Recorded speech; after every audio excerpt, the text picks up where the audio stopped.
Programming instructions for Dominator motor,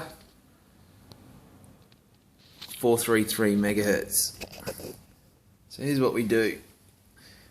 Switch the power off, the power point, back on, push this program button twice.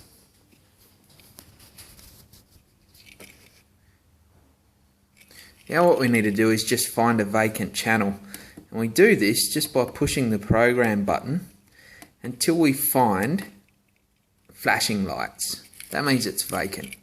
And we take our remote control and hold down the button that we wish to use. This is one of our replacement remote controls.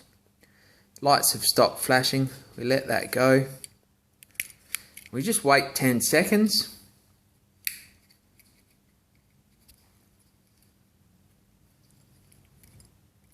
Push it again, and there you go. That easy.